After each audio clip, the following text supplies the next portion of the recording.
Welcome back to Good Morning SKN. Our first guest will update us on two advancements within the Ministry of Agriculture, Fisheries and Marine Resources. Specifically, we're speaking of the recent launch of the Bourryeau Community Market and the upcoming Agri-FEST Night Market. So we are honored to welcome back to Good Morning SKN Shira Flanders, head of the Media and Communications Unit, and for the first time, Mr. Ian Chapman, Extension Officer and organizer of the Bourryeau Farmers Market. Welcome to Good Morning SKN. Thank you. Thank you for having us. Good morning. Well, welcome back to us. Welcome back. Yes. Good morning. It's my pleasure to be here this morning. All right. Well, you know what? We're eager to talk to you because we know that the Department of Agriculture, well, obviously, we're talking about the Bourryeau Night Market, and we want to know whether it was the initiative of the Department of Agriculture, first of all, or whether it was the community that was responsible for the initial idea to have the Bourryeau Market. What can you tell us about that, Mr. Chapman? Well, it's a combination of both, as we can say. As we can date back, back to when the whole COVID situation came on stream and the government at the time decided, that all vendors had to be, in one vicinity. And then they had this vending committee. Of course, agriculture had a representation on that committee. And then what they would have seen that instead of having all of those persons now clustered in one environment, why don't we empower the communities around St. Kitts and Nevis? So even though the launch of the Bourryeau Community Market is just the first of many more to come, at least we have at least 3 or 4 more initiatives like this we're planning for this year to come on stream. Yes. Okay, so you mentioned the initiatives that will come in stream. When the market opened on the 2nd of June, what was it like? What was the reception like with the locals and everyone around? Of course, anytime we have an event, it's always a tremendous reception from the community and public. And I would like to continue to thank the general public for their continuous support of all the vendors and farmers that they continue to support and buy our local produce here in St. Kitts and Nevis. All right, well, I want to tease some information from you because generally when people say things like that, there's always more. So you said there are some other initiatives. What can you tell us? If you are allowed to tell us. It looks like it's a secret. Unless it's top secret. No, it's not top secret, but of course, as you can see, and it's just one of my colleagues just this morning reminded me, it seems that every month the Department and Ministry of Agriculture is having an initiative, a new launch of something. Yes. I don't want to really go into too much of depth just to just to let the general public know, just look forward to each and every month you will hear from the Ministry of Agriculture with something, a new initiative that we would help in either our farmers or our vendors throughout to help with their marketing opportunities. Oh, well, that's all I'm going to get, so that's what I'll have to be content with for now. It is top secret. So Shira, what is it about the night markets and what can we expect from this one since it's a new market set? Okay, so I don't even feel like Mr. Chapman went into full details here, but I can tell you because I was exhausted. So I could tell you it was very much overwhelming in the best way. The Bourryeau Community Vendor Market, it was sort of a test for maybe night markets to come, because that area may possibly one of the areas that we can use to host the night market as well. We've been hosting it in the Bastia Public Market from, I think, since 2021. Yeah, December 2021. It's been a year. Oh, wow. Okay. A year plus. It's a year plus. A year plus. Actually, time is flying. December would be 2 years. Yeah, December would be the second time that we would have had our second anniversary. The second anniversary of the Agri Christmas Night Market. But we are trying as much as possible to keep them on a quarterly basis because, Lord, monthly is going to exhaust. Yeah, the demand and actually demand from the general public and the vendors, they need this every month. Yes, it's the truth is, the good thing about it is, and I don't mind being and feeling tired for a cause like this, because what I have noticed is the more that we have these types of events, these types of initiatives, the more we see young people wanting to be involved, and the more we have noticed more vendors are coming on board. You know, the word gets out, hey, did you go to the last night market? Yes, I went and I sold all my eggs. You know, maybe the eggs were there for quite some time. And so that was the opportunity for those persons to actually ply their trade and make a living, because who knows, that's probably the only job that they have. And so we want to make sure that these people continue to market their goods, their services, and promote everything that is local. I also want to add, before we get in trouble, that the Bourryeau Community Vendor Market is a joint collaboration between the Ministry of Agriculture, Fisheries, and Marine Resources and the Ministry of Sustainable Development. Okay. Yes, so it's a joint collaboration, and that's the reason why we could tell you that there is actually more to come. So we're actually having discussions, high-level discussions, to ensure that the various areas around the island do not feel left out. Okay. So there is more to come. So there seems to be a great demand for There is. markets. Who knew that so many people needed to eat local fruits, vegetables? I mean, I don't know. I really did not expect the type of response that we got. I mean, I expect it to be successful, yes, but I did not expect that it would get to this point. And, you know, I want to use this opportunity to really thank Mr. Chapman and the entire committee at the Ministry of Agriculture for consistently focusing and making the effort to see how else we can improve the lives of these people, because that has really been the main focus, the vendors and the farmers. So I want to know, why is sustainable development in this particular collaboration, and you can correct me if I'm wrong, why are they not in the others? Okay, so the collab between the Ministry of Sustainable Development and the Ministry of Agriculture for the Bourryeau Community Vendor Market. This is because at the time when the whole establishment of ensuring that vendors have a place to, you know, to go and to ply their trade, the Ministry of Sustainable Development, they were also a part of the members of the planning committee. Actually, the planning committee. Mr. Jeffrey, he's from the Department of Physical Planning, which falls in the Ministry of Sustainable Development.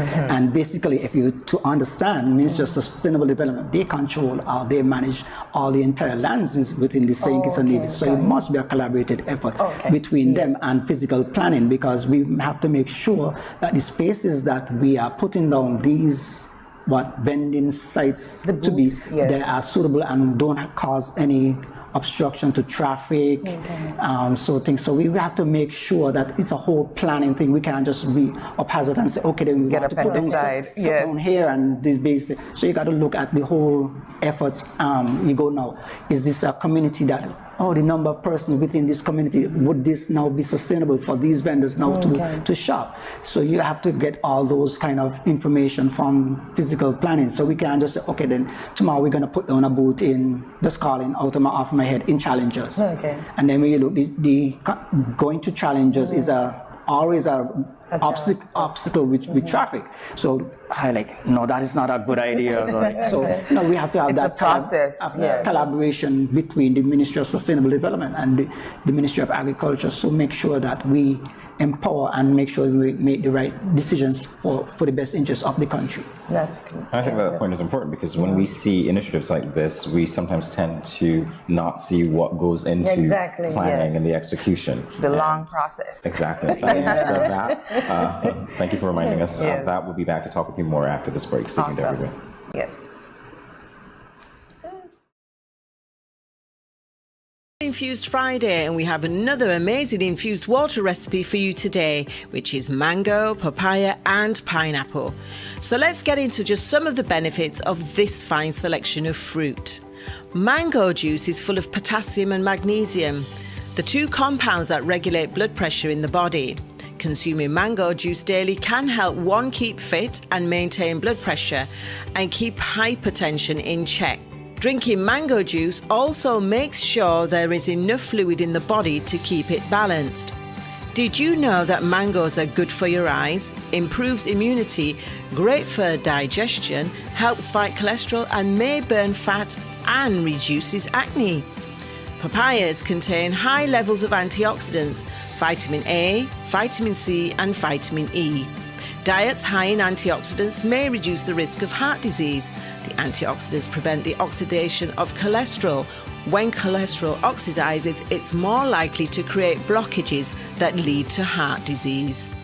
And finally, pineapple, rich in vitamin C and manganese, which promotes healthy bones.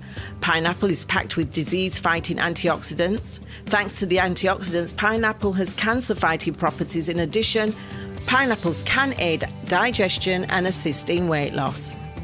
Now for the ingredients. You need 1/4 cup of papaya, 1 cup of mango, 1/4 cup of pineapple, 1/2 cup of ice and 12 ounces of cold water. Directions: wash fruits well, chop and slice ingredients and add to a large jar or jug of iced water. Stir and serve in tall glasses. Refreshing. Add more to your H2O. Check out the Facebook page every Friday for refreshing infused water recipes.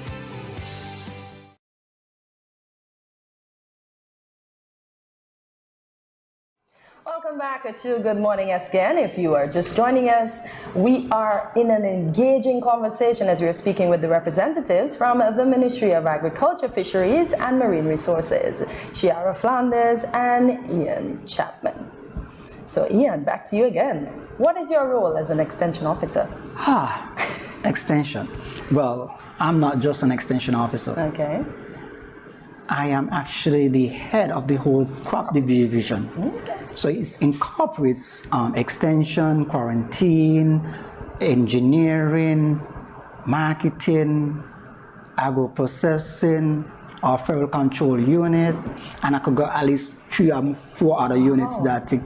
So, but my role mainly as an extension officer primarily is to ensure and empower to make sure that the farmers and any other stakeholder that is involved in agriculture get the good service and technical support that they ought to, and being that voice between the farmers and back to the ministry. So it's like almost you are the middle person. So you take that policy jargon and you break it down into the context that the farmers and the personals on the grounds will understand, and then you take what the farmers jargon and now you have to delay it to the policymakers. This is what our farmers are experiencing and this is what they would need, and they so now have to help them now to shape and form the policies that will guide and make sure that they think.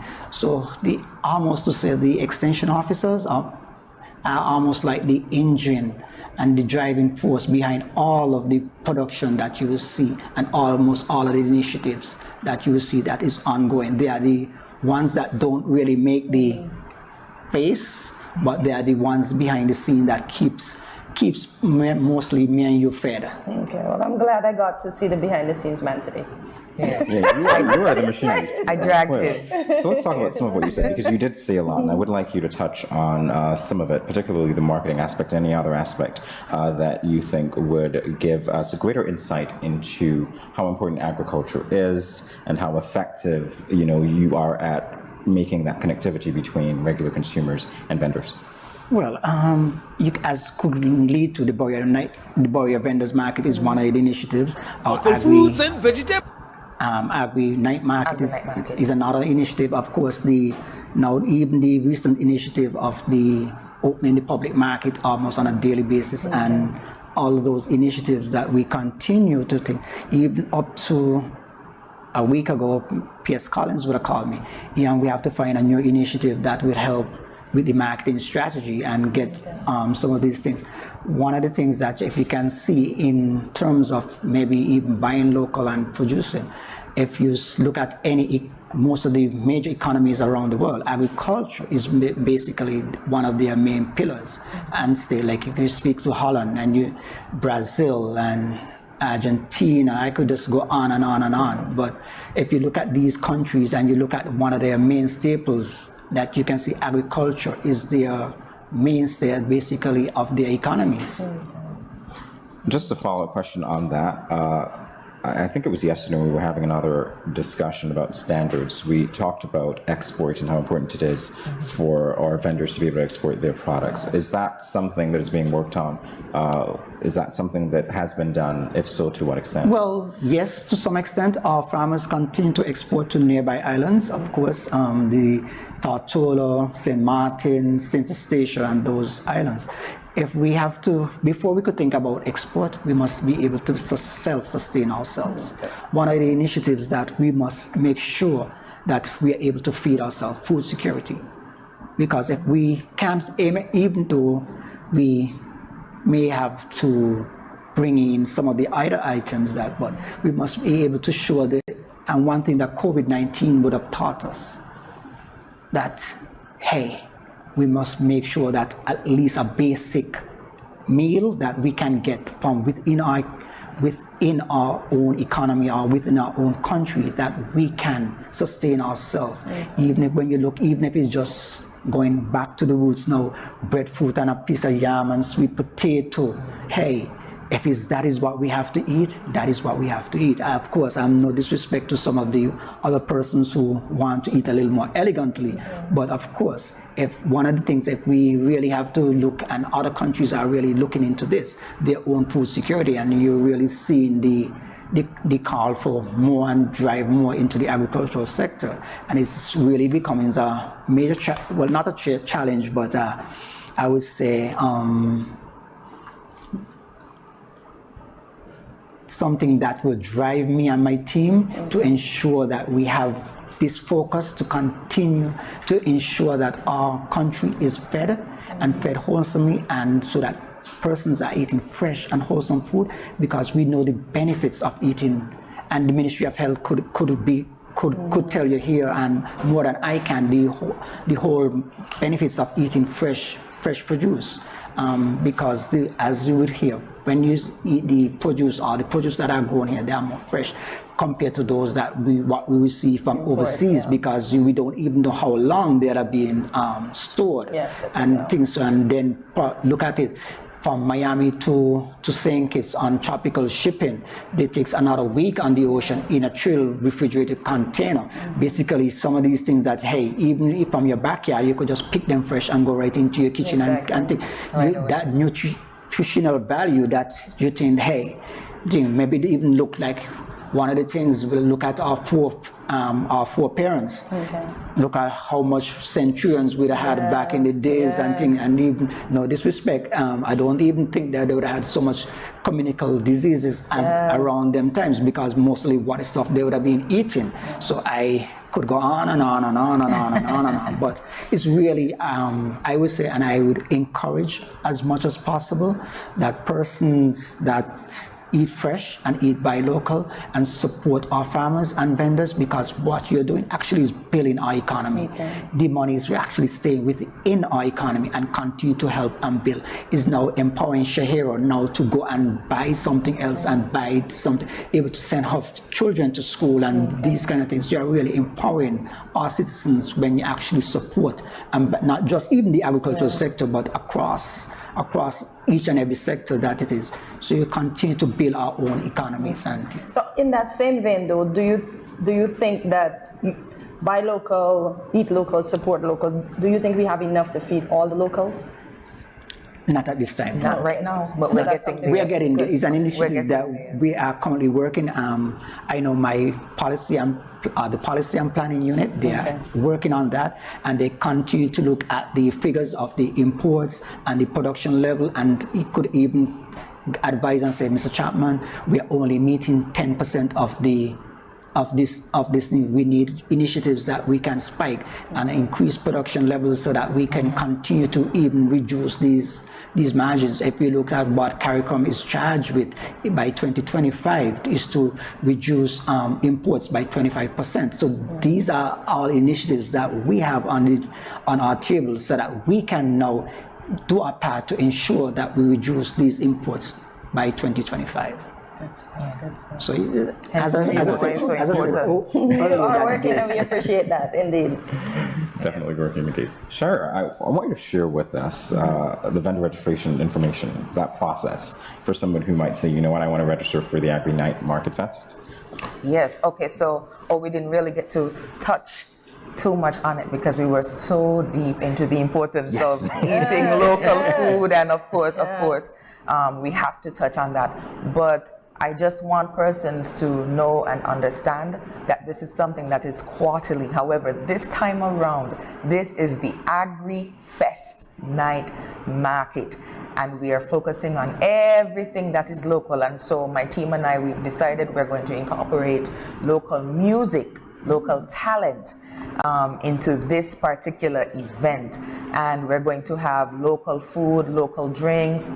We have Ruckus HE who is going to be performing. We have Nature B who is going to be performing. We have Unstoppable Sounds, Firehouse Sounds as well. You know, so we have quite the lineup. Exactly. We have quite the lineup this time around. And for those persons who are running late with registration, you still have the opportunity to go and get your registration forms at the Department of Agriculture, that's at Lagreet, at the Ministry of Agriculture, located in Government Headquarters, 3rd floor, at the Bastille Public Market, and at the Department of Marine Resources. So you have no excuses whatsoever. Go and grab your registration forms and get registered for the Agri-FEST Night Market. Now, when I say that this one is going to be mind-blowing, this one is definitely going to be off the books, because we've been trying so hard to figure out how else can we convince persons that this is something that's just not going to be the same old thing that's been happening. You're very wrong if you're thinking that. You are very wrong, because this time around, we want you to feel entertained while you are shopping for your local good. You know how good it feels to know that I'll be listening to music from a local artist while I'm picking up my grafted mangoes? Yes. And if I'm to add, while we are at the fest, actually free to the general public. Okay. Yes, it so is. you're actually getting a little fest. Yes, before the fest. Before the fest. Yes, Free. it is everything. It really is. It's the free fest before the fest, you know? Yes. So we want to make sure that we get as many persons as possible to come on out and support your local vendors, support your farmers as well, support your fishers, and especially our agro-processors, because these are the people who take the products that you see that you may feel like, you know what, the mango is wasted. You know, let's throw that away. And turn them into they take that and they turn it into something magical, something delicious, something that you probably never even knew could be made from those products and the fruits and vegetables. And so we really want to let the agro-processors know you too are invited. We want you to be there, because we had some people last year who were, I think, at the Agri-FEST Night Market selling honey, and I didn't even realize that we had people selling the local honey. And I was hunting for the honey. No offense to those persons who use the regular honey, but I have to boast my local honey here. I didn't see any expiration date on the local honey, and that was good for me. I like that. Okay, so I made sure to go and get as much of the honey as possible, because you want to drizzle it on your oatmeal and stuff in the mornings. Of course, come on, Mr. Chapman, come on, you better keep up. I have to ask you this. So we said, I heard you say it was quarterly. Very quickly, are there any dates set for this? You said it's fest before the fest. Yes. So the Agri-FEST Night Market is Wednesday, June 15th, and it starts at 5 p.m. at the Bastille Public Market. I think we could get them the rest dates. I mean, if we tell them no, I won't be able to come back and disturb them. Let's take the teaser, since you got away with it as well, Mr. Yes. Chapman. So we'll take it for now. But we want to thank you for coming by and sharing with thank you us such valuable information. But Yes. just to add before we close, that registration actually closes on the 13th, Monday the 13th. Yes. So you have today, tomorrow, Sunday, possible Monday. Okay. Okay, so you're Yes. still in time. Yeah. Still some time to register and think, because after Monday 4 p.m. we close this close, okay. registration. Registration is closed. Yes. So we Okay, want to make so- sure that you get there today. Okay. Absolutely. Get there today. So thank you so much again for sharing such vital information with us. Always a pleasure. Always a pleasure indeed. Mr. Chapman, your first time, and certainly won't be your last. Of course not. I won't allow it. This might be He has every to week come now. back. There you go. There you go. Thank you so much. More Good Morning SKN and The Flash. Stay tuned.